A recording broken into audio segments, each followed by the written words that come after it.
परिचय।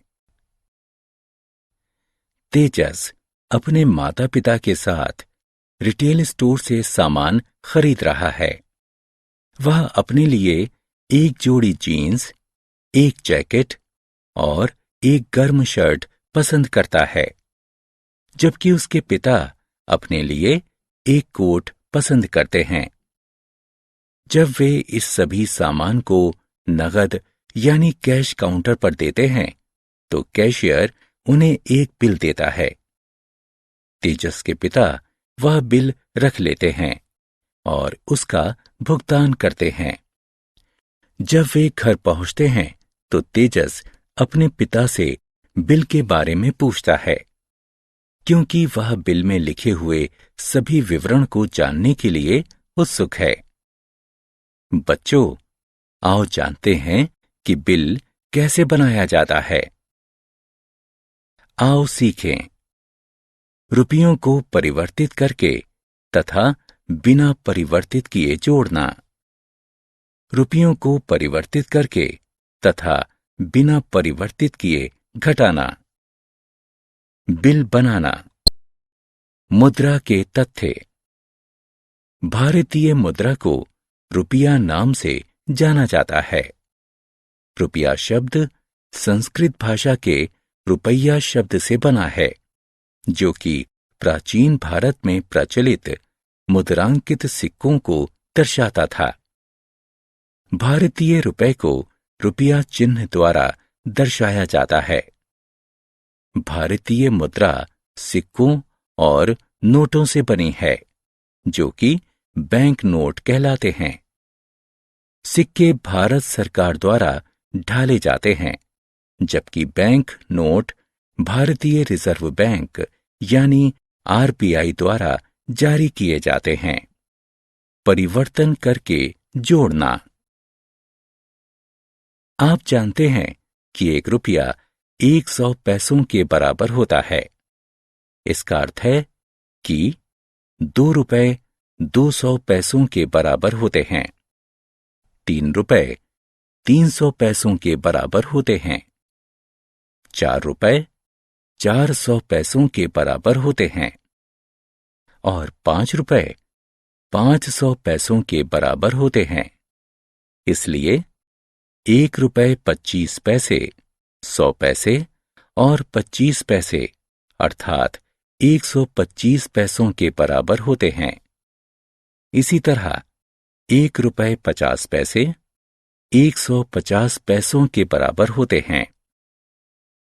1 रुपए 75 पैसे 175 पैसों के बराबर होते हैं और 2 रुपए 75 पैसे 275 पैसों के बराबर हैं।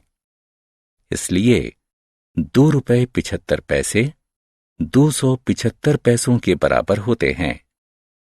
इस परिवर्तन के आधार पर चलो अब धन का जोड़ करते हैं। आओ हम 2 रुपए 50 पैसे और 3 रुपए 50 पैसे को जोड़ते हैं। 2 रुपए 50 पैसे 250 पैसों के बराबर होते हैं। 3 रुपए 50 पैसे 350 पैसों के बराबर होते हैं। इसलिए हम 250 और 350 पैसों को जोड़ते हैं, जो जोड़ने पर 600 पैसे होता है। अब हम 4 रुपए 25 पैसे और 5 रुपए को जोड़ते हैं। 4 रुपए 25 पैसे 425 पैसों के बराबर होते हैं। 5 रुपए 500 पैसों के बराबर होते हैं। इसलिए जब हम 425 और 500 पैसों को जोड़ते हैं, तो जोड़ 925 पैसे होता है। परिवर्तन किए बिना जोड़ना। हम 25 पैसों को 25 पैसे लिख सकते हैं। उसी प्रकार हम 50 पैसों को 50 पैसे लिख सकते हैं और 75 पैसों को 75 पैसे लिख सकते हैं। हम 1 रुपए को 1 लिख सकते हैं। उसी प्रकार से ₹2 को ₹2 लिखा जा सकता है। ₹3 को ₹3 लिख सकते हैं। ₹4 को ₹4 लिख सकते हैं तथा इसी प्रकार आगे बढ़ सकते हैं। अब हम लिख सकते हैं ₹1.25 को ₹1.25 लिखा जा सकता है। ₹2.50 को ₹2.50 लिखा जा सकता है। ₹3.75 को ₹3.75 लिखा जा सकता है और ₹10.10 को ₹10.10 लिख सकते हैं। चलो अब हम धन को परिवर्तित किए बिना जोड़ते हैं। आओ ₹6.25 और ₹2.50 को जोड़ते हैं। सबसे पहले ₹6.25 को ₹6.25 लिखते हैं। इसके ठीक नीचे ₹2.50 को ₹2.50 के रूप में इस प्रकार से लिखते हैं कि रुपए वाला भाग रुपए वाले कॉलम तथा पैसा वाला भाग पैसे वाले कॉलम के नीचे आए। पहला चरण, पैसे के कॉलम वाली संख्याओं को जोड़ते हैं। 25 जमा 50 बराबर है 75 के। पैसे वाले कॉलम में 75 लिखते हैं। दूसरा चरण, रुपए के कॉलम वाली संख्याओं को जोड़ते हैं। 6 जमा 2 बराबर है 8 के। रुपए वाले कॉलम में 8 लिखते हैं। जोड़ का परिणाम ₹8.75 है। एक अन्य उदाहरण लेते हैं। ₹45.50 और ₹20.50 को जोड़ते हैं। पहला चरण, आओ खेलें। ध्यानपूर्वक प्रश्नों को पढ़ें तथा सही विकल्प को उठाकर उसके संगत स्थान पर रखें। परिवर्तन करके घटाना। रवीना की मां ने उसे जेब खर्च के लिए ₹9.50 दिए। उसने ₹5.50 की टॉफियां खरीद लीं। अब जेब खर्च के लिए उसके पास कुल कितने रुपए बचे? ₹9.50 का अर्थ है 950 पैसे और ₹5.50 का अर्थ है 550 पैसे। 550 पैसों को 950 पैसों के नीचे लिखते हैं। अब शून्य में से शून्य घटाने पर शून्य ही शेष बचता है। शून्य शून्य वाले कॉलम में शून्य को लिखते हैं। 5 में से 5 को घटाने पर शून्य प्राप्त होता है। 5 वाले कॉलम में शून्य को लिखते हैं। 9 में से 5 को घटाने पर 4 प्राप्त होता है। 9 वाले कॉलम में 4 को लिखते हैं। इसलिए रवीना के पास कुल 400 पैसे अर्थात ₹4 बचे हैं।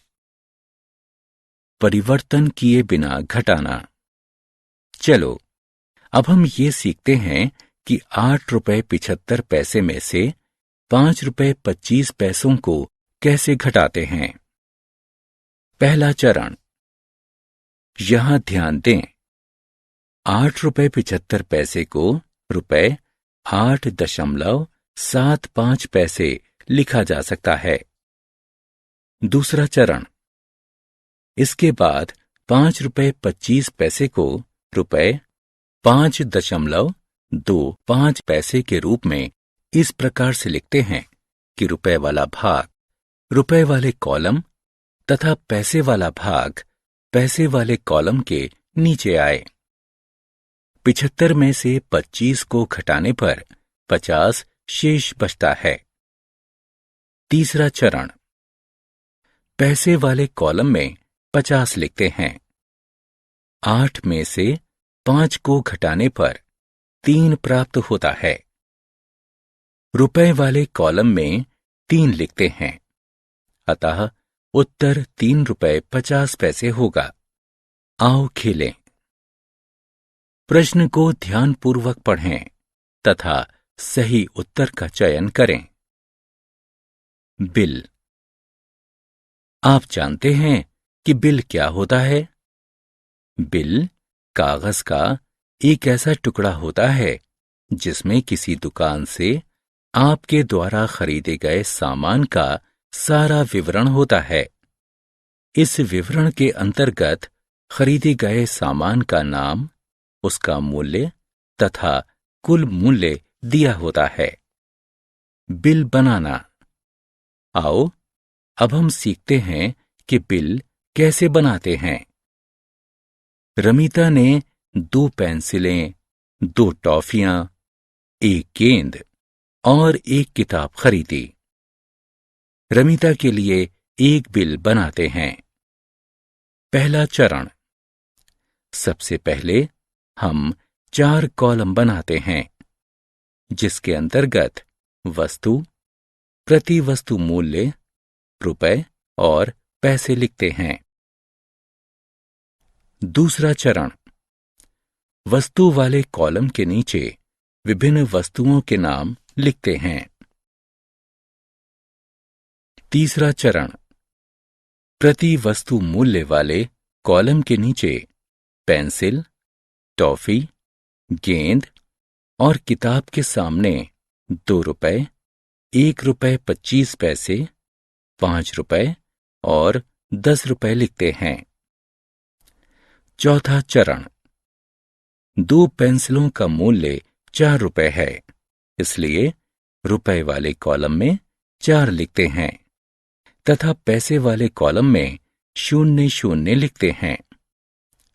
2 टॉफियों का मूल्य 2 रुपए 50 पैसे है, इसलिए रुपए वाले कॉलम में 2 और पैसे वाले कॉलम में 50 लिखते हैं।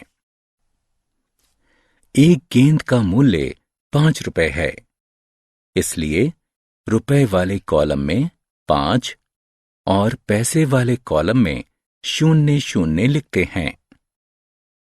1 किताब का मूल्य 10 रुपए है, इसलिए हम रुपए वाले कॉलम में 10 और पैसे वाले कॉलम में 0 लिखते हैं।